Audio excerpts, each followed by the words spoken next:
On today's show, the guys talk about differentiation in PBL, makerspaces, and EdTech in general. Music from Gooseneck, the Google Tip of the Week, and more. That's all up next on EduTech Guys. EduTech Guys Radio. Radio.edutechguys.com. The opinions expressed on the site and its programs are those of participants and not intended to and do not necessarily reflect the opinions of any specific educational entity, sponsor, company, state, or government agency. Hello and welcome to EduTech Guys Radio. Good afternoon to you. I am one of your hosts, David. And I'm Jeff. There you go. Welcome to the show. Thank you guys so much for tuning in, turning on, pointing your web browser in our general direction, all that good stuff. Hope things are going well for you today. That's an odd laugh. Mooha. That's right. You never know what I'm up to. Shark bait. Hey, check us out on the web. You can get us at www.edutechguys.com or you can find us at twitter.com/edutechguys. Heck, just go out to Google, put in EduTech Guys, and you will see my lovely face smiling back at you. No, you will actually find the EduTech Guys. We're here to make all the good EdTech education stuff happen for you. There you go. Absolutely. I had dental work this morning. I think the drugs are just now rolling back into the top of my head. Well, but between the fact that half of your mouth is still asleep and therefore doesn't function, and the fact that you had the monitoring headphones in your ears. I had a little bit of mush mouth going on. I have to concentrate so that I can speak correctly. It was awesome. It was terrible. Well, it was funny on this end, maybe not on that. So I do apologize if I sound even more mush mouth than I normally sound because I am still pretty much numb. Go ahead and smack me one time. I probably won't do it. Hey, it's going to be a great show today because it's just us. You're trapped in this virtual room of radio internet land with David and Jeff. That's right, exactly. And if you'd like to participate, you can do that in a couple of ways. One, you can follow hashtag ETGChat, and when we tweet stuff out, we'll try to include that chat along with it. But if you have something that you'd like to say, by all means, you can do hashtag ETGChat. You can also reach out to us directly at EduTechGuys. And I believe our man behind the scenes, the good Doc Nate, is monitoring things on radio.edutechguys.com. He's got the live chat going, so you can put chats in there, and then he can keep us informed as to what's happening, because we still can't see it. But he does it so sweetly. But he does. Hey, you fat ginger. That's how he reaches out to me. No, he doesn't. He's actually really nice. Wow. He calls me little round friend. But my little round friend. Say hello to my little. Nate is a lot taller than me. I didn't realize that actually. the other day. I was like, guys, he's a mountain of a man. He is. He's just tall. Up tall ways, as they would say around these parts. Lost my mind. Yes. Hey, you're listening to radio.edutechguys.com. Hey, we're going to take a quick little commercial. We'll be right back with some really fun stuff. You're listening to EduTechGuys.com.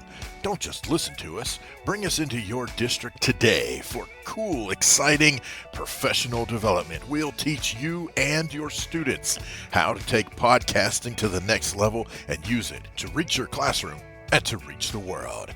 Reach out to us on Twitter at EduTechGuys or head over to EduTechGuys.com. Scroll down on the page and fill out the form, and we'll be in touch. Bring EduTech Guys to your school. Hey, so let's get into our topic of the day.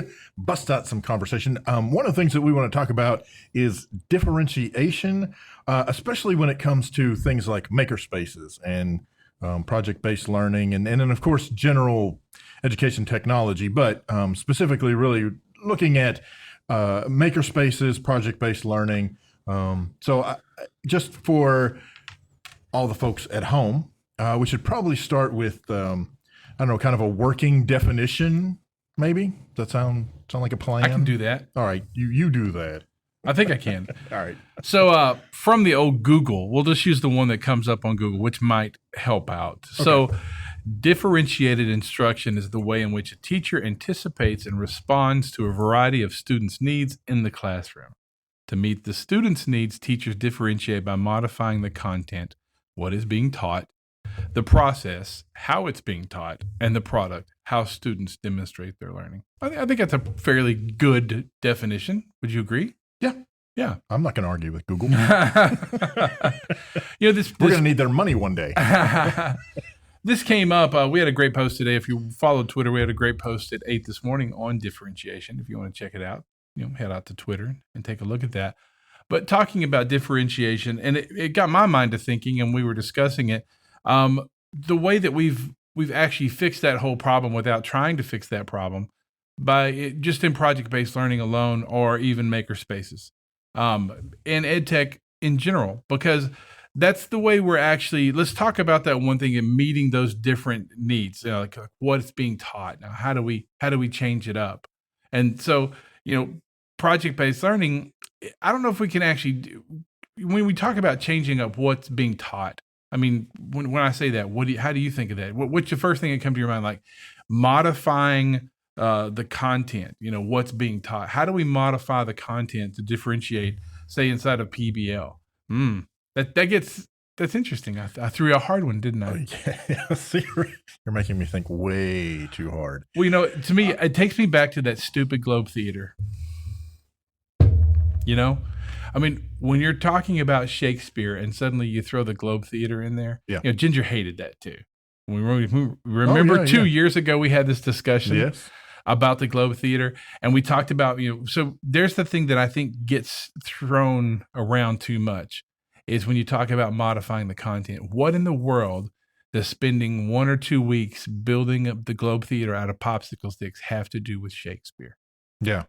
I mean, and it's really true. And I'm not knocking those of you out there that build the Globe Theater with popsicle sticks. Well, I think the big difference is, I don't know. Hopefully, anyway, at least in my brain, even the folks who are still building Globe Theaters, whether it's out of popsicle sticks or they're having the students come in and create 3D models and print those out, or using things like Google SketchUp or what have you, whatever the medium is, paper mache, you name it. Those folks that are still doing that type of activity, my hope is that in today's day and age, it's moved beyond just creating it for the sake of creating it. And who knows? I don't know. Maybe maybe my teachers back in the day who made me build the thing had a perfectly good reason. I just don't recall whatsoever, other than the fact that we were told to make it. So where I'm going with all this, though, is that in terms of the content, if the goal, again, for whatever reason, is that the students demonstrate their ability to construct a Globe Theater, if that content is not just, say, Shakespeare, it's not just putting actors on the stage, that kind of thing, but let's say that the content is being modified so that it includes aspects from other curricular areas. For example, you're not just building it. Let's talk about scale. Let's talk about instead of a Globe Theater that's built out of I don't know, just whatever, let's say paper mache, and where there's just kind of a wireframe. What about the structure behind the walls? Those types of things. Sure. What about the artwork that went into the textiles that made up the tapestries that hung from the walls? Those kinds of things. Include all these different things from different content areas as a cohesive, ultimate one, culmination of this particular Globe Theater project. And again, and I've got something to. So I see where you're going with that. I think that's interesting. And in support of that, I think in early PBL, when we started, and maybe before it was even project-based learning, it was building the Globe Theater, because that's what we're going to do. But it's like, I think of differentiated instruction as taking like multiple approaches to content process and like product. So, back in the day, it was like, well, and here's the difference in where we are now. So let's wrap in maker spaces and EdTech into this. So back in the day, when you and I were in school and we rode those ponies to school, and across uphill both ways in the snow. That's right. You No know, shoes. All we had was popsicle sticks and some Elmer's glue. So that's what we did. We built these globe theaters. But now the process and the product and the content is different. So now, thank goodness for maker spaces and thank goodness for EdTech. I mean, now you could create the globe theater virtually. You could create it with 3D printing. You could create it with cardboard. You could create it. There's multiple ways to do it. And there's so many apps and there's so many areas in makerspace to do that. So I think that we're seeing differentiation in school get better because of that. The interesting part, I guess, that would bring me to that is like, because it's all about assessment in the long run. Assessing what the student can do. I guess it's a growth area. Then maybe I'm sorry. I don't know. I think before we go too much further, I think there are definitely those who would say the fact that having the students build the globe theater as an end product, because that was already established, that basically you're not even talking about project-based learning at that point. You're talking about product-based learning. Well, there you go. Yeah. Where I'm the teacher and I'm going to tell you what you have to make, whether you care one iota about it or not. And so I think that actually ties back even into differentiated learning. And again, talking about makerspaces, one of the great things about a good makerspace is that it provides all sorts of materials, like you were talking about, if you wanted to do a virtual building or whatever, but tying the differentiation into the makerspace and into, in this case, project-based learning, the students should be in charge of what that ultimate product is that demonstrates whatever those key elements are that the teacher is looking for that assessment. So if the assessment is over Shakespeare and Shakespeare's works and what life was like in that time period and et cetera, if the student wants to build a globe theater because they're interested in theater and they like that, great. But let's say the student doesn't give a crap about that, and instead they decide they're going to do some other type of end project resulting in an end product that demonstrates what they're doing. I don't know, maybe they like to dress up and they're going to do a video and it demonstrates what they know, or they're going to create a newspaper and demonstrates all the information. Going back to what you said in terms of assessment, you still, I think anyway, you still have to have that rubric of, what are we looking for? Right. And what makes, what is going to demonstrate to me as the instructor? What's going to demonstrate to me that you actually have a grasp on what's going on and you're not just regurgitating what Google's throwing out at you? Well, that's true. And, I guess you were just talking about the different, the kid that doesn't want to make the globe theater. Because I guess differentiated instruction is actually kind of a blend of like whole class and individual and groups. Sure. So that's how it's going to work. I think of it too as like, and I, Dave and I, this has been on my brain, and it's one that we might not come to a clear point at the end of this show, but it's just to have the discussion. The discussion's really interesting because trying to find new ways that we can make sure that everything's differentiated in itself. But there's a crazy part because it's kind of organic and dynamic. Think about it. The teacher is also the learner when you get right into it, because as it's moving forward, as they're assessing what's happening and the everything that's going on, it's kind of an organic thing that's, growing and building on itself. So that because they're making adjustments, the students are making adjustments. That's pretty interesting. Yeah. And exactly. that brings us back to, a makerspace, because I promise you, 90%, and I guess I made up that number, 90% of the maker spaces that were started in the last 3 to 5 years in schools did not have a clear plan of where they were going or where they were starting. Oh yeah. I would agree.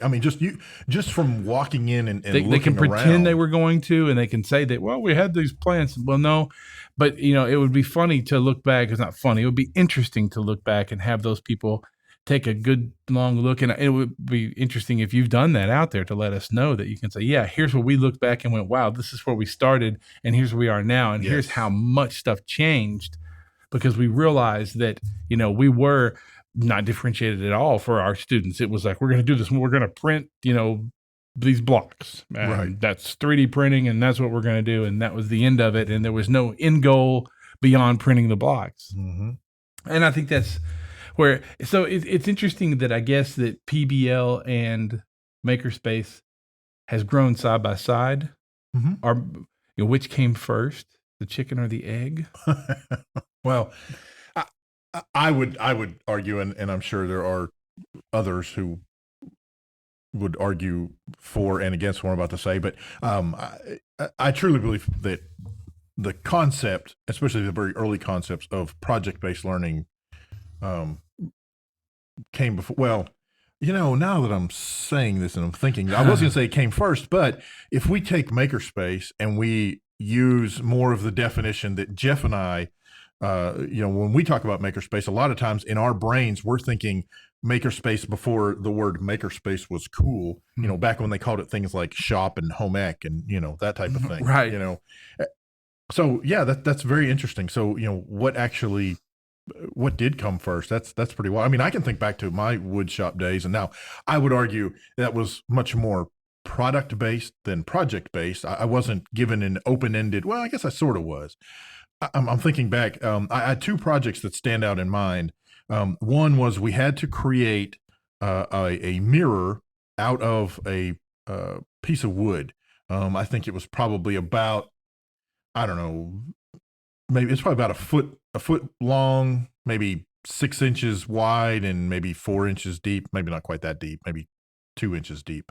And it was just a rectangle block of wood, and we had to come up and create our own mirror out of that. And we got we had to cut the mirror and the whole 9 yards, but the design itself and how we got there was totally up to us. And then we also had to do a one of those lamps. I always feel like the kid in Breakfast Club who talks about the lamp, when he pulled it, it's supposed to come on. And that was me literally in high school. I had to make a lamp. I didn't do the elephant, but I had to make a lamp. It was made out of wood. And I had to do the pull string thing with the lamp come on. And mine was exactly that way. I mean, I pulled it, it wouldn't come on, and so it was just, help me. But yeah, so I think though that, I don't know, it's very interesting that we've kind of come all this way to sort of come full circle. And with all that, and back then, were they talking differentiated instruction among? No, to be perfectly honest, the shop teacher was, barking orders at you and you cut things this way and you did it that way. And there wasn't differentiation. If I didn't understand, if I couldn't read, I had nothing else to go by. It wasn't like there was, I don't know, a picture of something or I could draw it out. Right. But I wouldn't know how to do the measurement. So there was definitely not collaboration because that was cheating in those days. And I think that's one of the things when we get into makerspaces, good makerspaces, at least for my 2 cents. In good makerspaces, and especially with differentiation, there are lots of different materials and resources available within that environment so that no matter what my learning style is or what my preferred method of assembly is, I could most likely find some way to take what's rolling around in my head and express that through whatever medium is available, whatever media is available. You ever notice that even back in shop class, we talk about, how the student demonstrates their learning through the medium. Mm-hmm. But that's what's pretty interesting. Very few classes would let me express. We do a project on Pol Pot and his reign of terror, the reign of terror there. But mine would happen to be a folk song acted out in mime. Sure.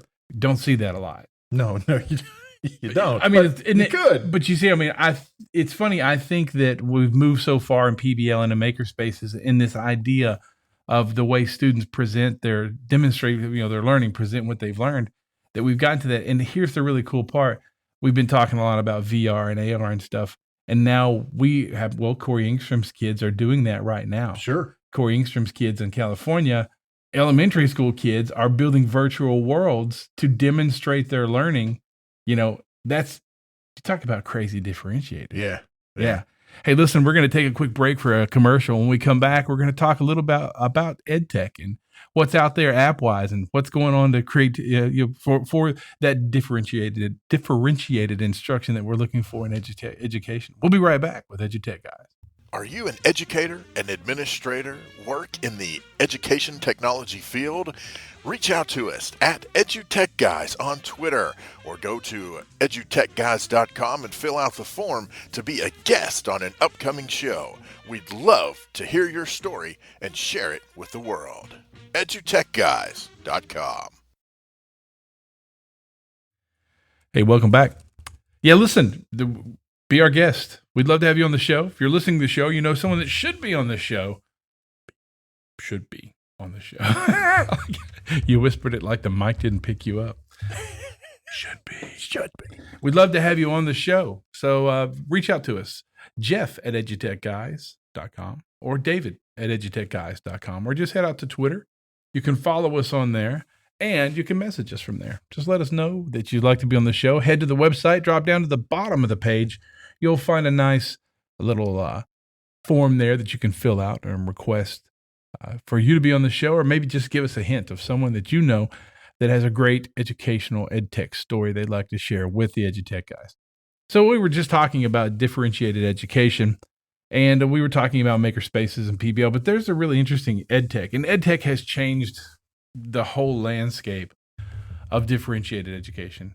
In my opinion, it has. I mean, let's just take social media for one. Yeah. There's one right there. So many ways to attack the way it's taught, the way it's demonstrated to the kids, and the way they just demonstrate their learning. And that whole thing is just crazy. When you come to content and process and product, then just social media alone can hit a whole bunch of areas. I think it could. Well, and I think one of the things, when you talk about students demonstrating their knowledge, and again, we're talking about differentiated learning. So some of the things that we talk about are going to apply to some of the students, and some of the other students are going to be like, you couldn't pay me $1 million to do that. That's right. So, but that's all part of that. So right now we're talking about social media, and when we talk about that, I think of things like when you get students, and of course, we're talking about age appropriateness and all that other good stuff. But, when you have things like students who are blogging about the topic that they've been assigned, or you have, we hear of these different projects where the students take on the persona of various historical figures and they tweet out kind of what's happening or what they envision happening as a conversation, or they have, they have multiple fake Facebook-like sites where students can pretend to be socially interacting. And by the same token, we talk about the fake stuff, but really, why not have your students tweet out what they're really doing? But what they really think. I like to jump in right there when you're talking about that. I mean, look at the musical Hamilton. Is that a historical piece or is that a fictional piece? Well, it's mostly fictional. Sure. There's a new show coming on about Einstein on A&E or one of those, and his life and his marriage and his, people in his life, mostly fictional. But boy, talk about a learning, experience. And I'm not knocking Hamilton or any of that. That's a great way to get people, to get students really encouraged about it and letting them put themselves into that and say, okay, now you're in this situation, and then let's look at what the process was to get to this point, and what's the process if you did it this way, but what if the process happened this way? Right. And the learning just grows exponentially, which is pretty freaking cool. Yeah, well, it's awesome. And tying it all back to EdTech, taking the technology that is available, so we talked about, social media, Twitter, Facebook, blogging, that type of thing. But there are lots of other avenues and venues that the students can use to express themselves. Things like, if we're talking about a student creating their own web space for a particular project, so they could do things like, I mean, you could fire up Weebly if you wanted to, and I mean, it's very basic, and but that's kind of the point. You don't necessarily want students to get hung up on the tech side of it, although some of your students are going to love that and they'll probably exploit it to no end, taking absolute most advantage of it. But Weebly and KidBlog, and then moving up, you have things like, WordPress and, heck, OneNote is a phenomenal tool. And then, there's other ways of having the students demonstrate their knowledge, depending on what the topic is, in terms of collecting data.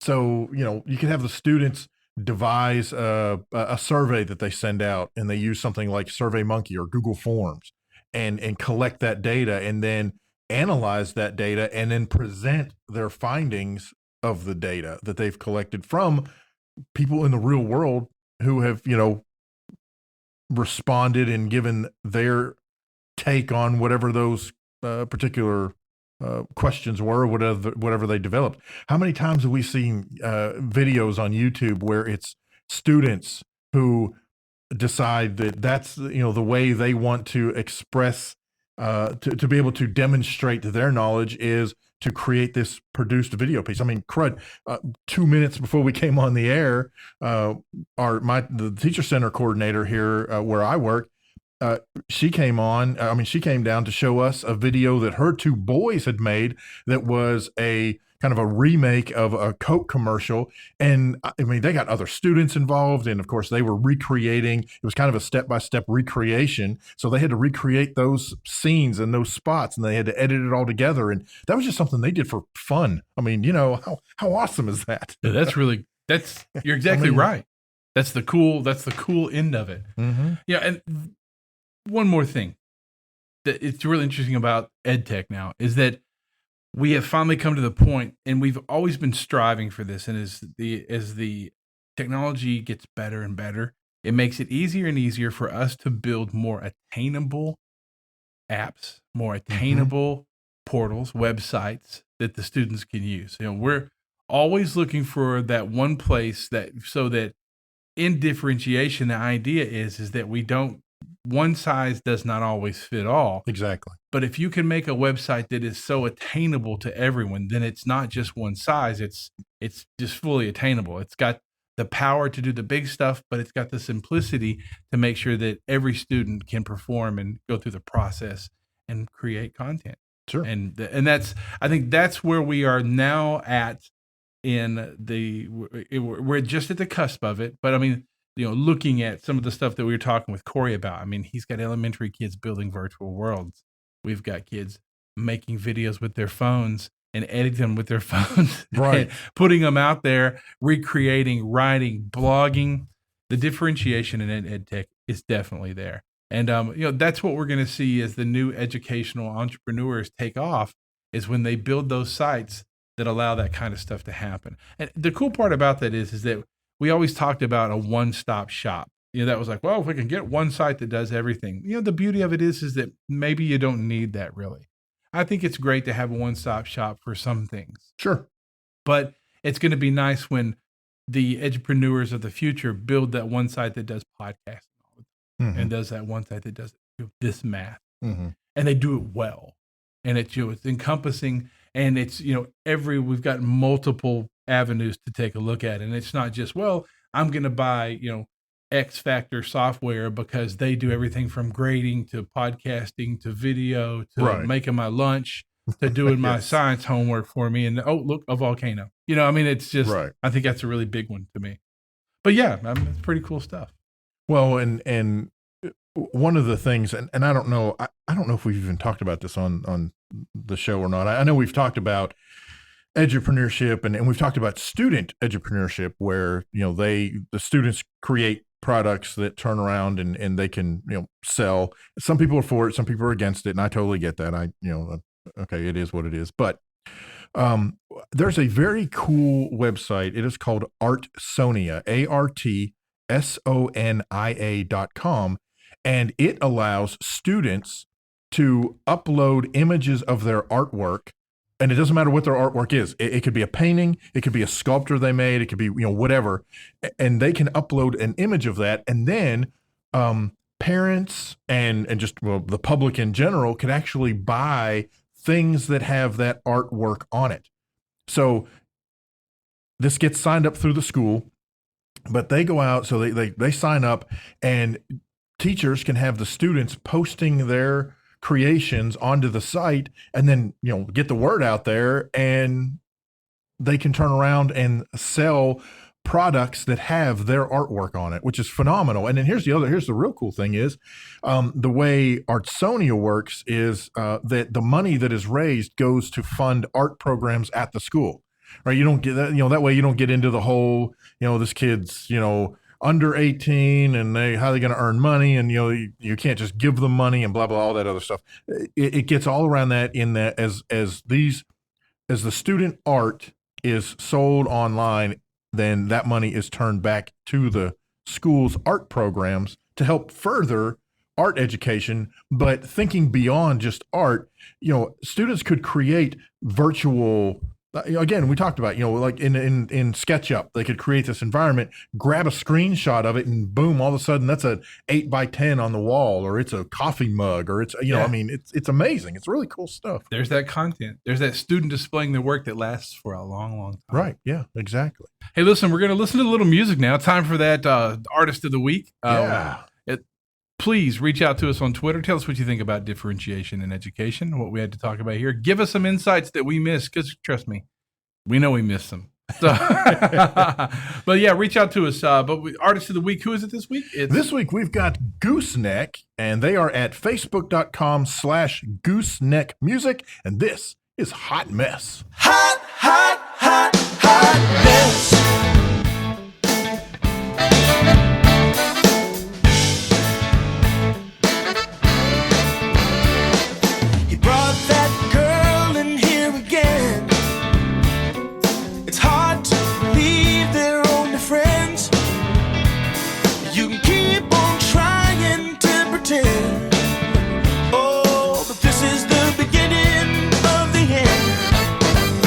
It's a hot mess, 100 degrees in that dress.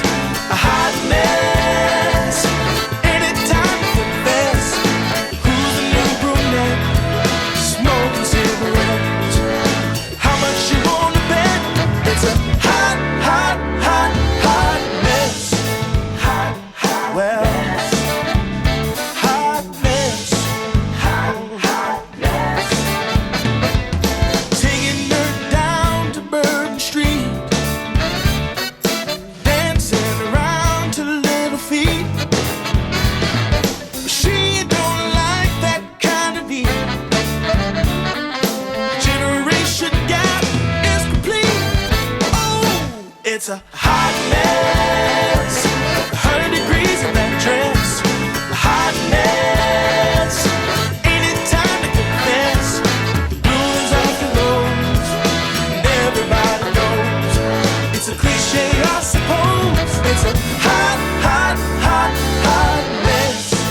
Hot, hot, all right. Mess. Hot mess. Hot, hot mess. Oh, when it's over and it's done,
Hey, Gooseneck with Hot Mess on EduTech Guys Radio. Radio.edutechguys.com. Hope you like that one.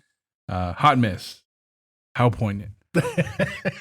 How to the point, I guess I should say. No, but we want to thank Gooseneck for letting us play their music on the show. That's a really happening, hip, upbeat tune. Hope you enjoyed it. I liked it. So, hey, guess what? We're coming up pretty soon. If you want to catch us live and see this entire hot mess. Speaking of hot mess. In a live, captive environment, the first place we'll be coming up pretty soon is the Innovation Institute in Springdale, Arkansas, June 7th through the 8th. That's coming up pretty quickly. Right after that, we've got HISTE? HISTE. That's the Hot Springs Technology Institute in Hot Springs. That's the next week, as a matter of fact, June 12th through the 15th. Cool. And then we'll jump into July. We'll be at Podstock, July 12th through the 14th. That's in Wichita, Kansas. So if you're up in that area, you can catch us there at Podstock. That's going to be a fun one. Yeah, that'll be cool. Actually, they're all three going to be fun. We always have a good time at each of those. So yeah, if you want to catch us live, you can catch us there and sit down and chat with us on the show. Yeah, absolutely, man. You know, I was looking at my watch, and you know what time it is? It's time for the Google Tip of the Week. Hey, this week's Google Tip of the Week comes to us from their next meeting for the real Google Cloud meeting that Google just had out on the West Coast. And it's really cool because it's Team Drive for G Suite. And Team Drive is pretty darn cool. So, you know, if you share a folder and you share it with a whole group of people, then you actually own that folder. Right. And people can put stuff in there that they own, but then they share it with other people. But you've noticed that if someone leaves the group or you decide you're done and blah, blah, blah, you take your stuff with you, well, you owned it. Right.